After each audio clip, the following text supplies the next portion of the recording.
Bismillahirrahmanirrahim. Assalamualaikum warahmatullahi wabarakatuh. Semangat perubahan, salam kedaulatan rakyat. Sahabat SC Channel semua, ini luar biasa ya, hari-hari dimana kita dibikin ngakak oleh kelakuan lembaga survei. Ya, kemarin baru kita bahas SMRC membuat sebuah survei yang bikin ngakak, guling-guling ya.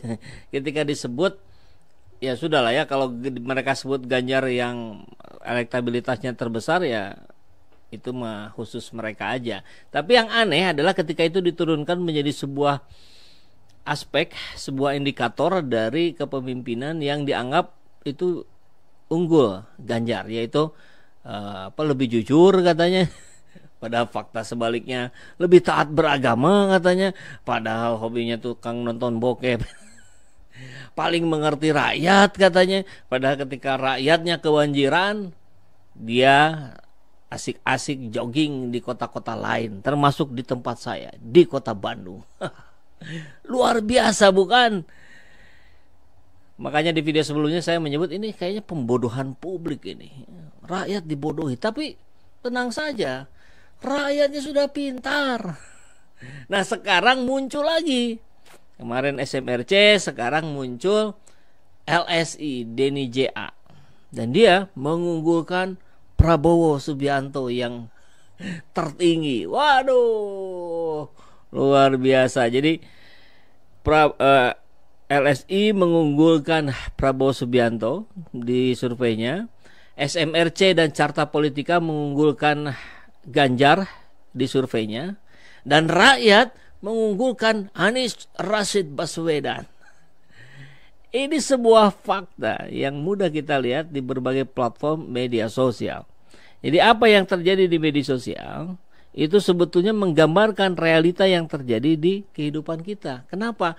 Karena di kehidupan kita sekarang semakin banyak, semakin mayoritas orang menggunakan gadget. Orang menggunakan HP-nya untuk semua keperluan, termasuk untuk menyimak, menilai perilaku para politikus di Indonesia. Kan begitu. Jadi kita lihat ya, coba. Ini bikin ngakak guling-guling ini gitu. Publik sudah tahu tipu muslihat lembaga survei. Ini adalah perspektif publik. Ini adalah penilaian rakyat terhadap kelakuan para lembaga survei.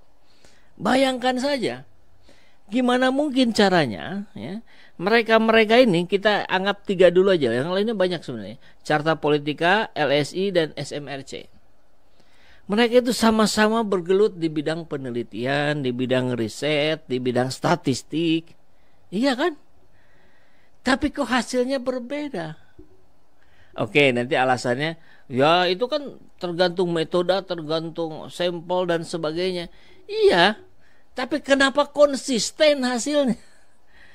Jadi SMRC dan Carta Politika selalu konsisten hasilnya unggul Ganjar Pranowo. LSI selalu konsisten mengunggulkan Prabowo Subianto. Kalau untuk menjadi presiden Indonesia, dia harus unggul di survei-survei yang konon katanya survei berbayar, biar yakin, biar pasti dibayar dulu. Maka ya sudah, tinggal gede-gedean uang aja itu mah. Yang memang uang yang tidak terbatas ya tentu dari oligarki. Uangnya sudah tidak berseri. Mau berapapun keluar. Lembaga surveinya makin kaya raya. Tapi tidak sesuai dengan apa yang terjadi di lapangan. Ketika saya bikin polling, kemudian hasilnya telak, misalkan kemarin siapa yang paling taat beragama, ya sahabat SCTN semua yang belum menonton masuk ke channel Saiful Zaman ya. Kemudian di situ ada kita coba membuat perbandingan. SMRC bilang yang paling taat beragama itu Ganjar Pranowo dengan persentase sebesar 33%. Kemudian Anies berapa ya? 28% kalau nggak salah. Prabowo 19%. Saya bikin siapa yang menurut sahabat, menurut Anda capres yang paling taat beragama antara Anies, Prabowo, dan Ganjar. Hasilnya yang memilih Anies 96%. Nyaris 100% itu. 2% untuk Prabowo, 2% untuk Ganjar. Itu. Kemudian ada yang bilang, lah itu kan pollingnya di SJ Channel yang udah jelas-jelas pendukung Anies Baswedan. Lah iya, memang begitu gitu. Jadi kalau surveinya, kalau pollingnya di SJ Channel, yang menang Pak Anies. Kalau surveinya di SMRC, kapanpun, ya Ganjar yang menang. Lah apa bedanya? Kan begitu.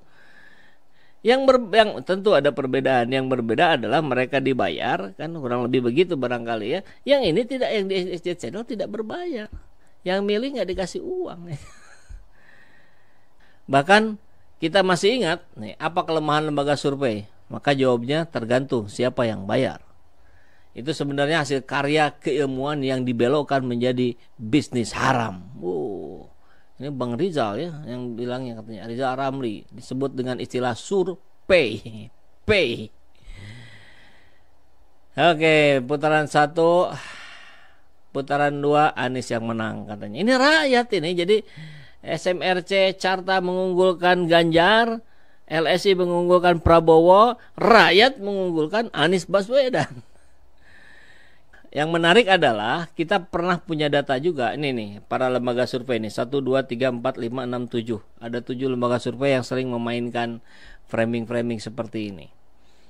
Bahwa Prabowo tempo hari 2019 pernah juga merasa seperti ini ya. Merasa dijauhi lah gitu oleh survei. Mungkin kalau waktu itu nggak bayar. Adi Masardi sampaikan pesan penting ke Anies. Tidak usah hiraukan survei. Mereka itu benalu demokrasi. Ngeri kali ini bahasanya ya. Nah ini Prabowo sendiri dulu nggak percaya dulu, tapi ya bukan sekarang ini 2019 Prabowo tidak .2 saya tak percaya survei karena mereka dibayar. Clear jelas ini omongan Prabowo di Tempo ya. Jadi nggak diplesetkan, nggak di framing lagi, seadanya ini. Di CNN Prabowo .2 survei tukang bohong, pindah ke Antartika saja. Kan harusnya ada yang mengatur lah kalau sudah begini caranya, jangan sampai dengan seenak perutnya para lembaga survei memainkan opini publik. Karena opini publik harusnya didasarkan betul-betul pada rekam jejaknya, pada catatan-catatan positif negatifnya, itu harusnya. Bukan kemudian diatur-atur menggunakan metode post-truth segala macam. Begitu ya, makanya tentu dalam konteks ini kita akan terus berada di garda terdepan untuk mengcounter narasi-narasi negatif kepada Bapak Anies Rashid Baswedan.